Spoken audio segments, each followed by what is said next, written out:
بسم اللہ الرحمن الرحیم۔ لکھنؤ میں ایک نواب صاحب تھے۔ ان کا یہ حال تھا کہ بکری کے کیما کو کپڑے میں پوٹلی بنا کر چوستے تب ہضم ہوتا تھا، اگر ذرا سی بوٹی کھا لیتے تو دست لگ جایا کرتے۔ ایک دن یہ اپنے بالا خانے پر بیٹھے ہوئے تھے کہ سامنے سے ایک لکڑہارا آیا۔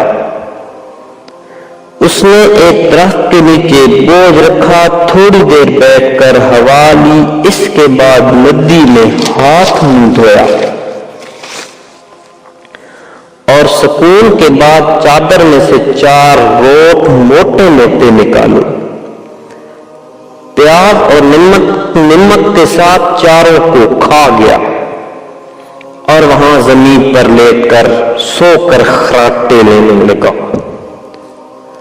نواب صاحب نے اس کی صحت اور یہ حالت دیکھ کر حسرت کے ساتھ اپنی مصاحبین سے کہا کہ میں بخوشی اس پر راضی ہوں کہ اس کی صحت اور غریبی مجھے مل جائے اور میری ساری دولت اس کو مل جائے۔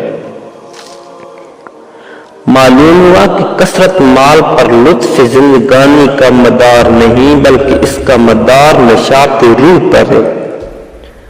وہ غریب یہ دونوں وقت کا چنا اور مٹر ہضم کر لیتے ہیں اور رئیسہ سے 1000 درجہ افضل ہیں جن سے 2 چپاتی ہضم نہیں ہوتی، کیونکہ غربا بھوک کے وقت کھانا کھاتے ہیں اور کھانے کے بعد محنت مشقت ریاضت وغیرہ کرتے ہیں تو سب ہضم ہو جاتا ہے، اور امیر تو مشورہ کر کے کھاتے ہیں، ان کو خاک بھی کھانے کا لطف نہیں آتا۔ اس طرح اور کاموں کے اندر ان کو نشاط روح حاصل نہیں ہوتا۔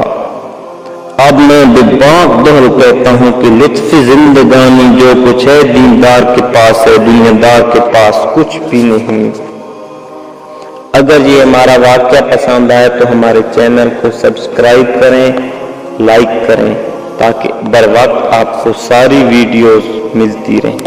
بہت شکریہ۔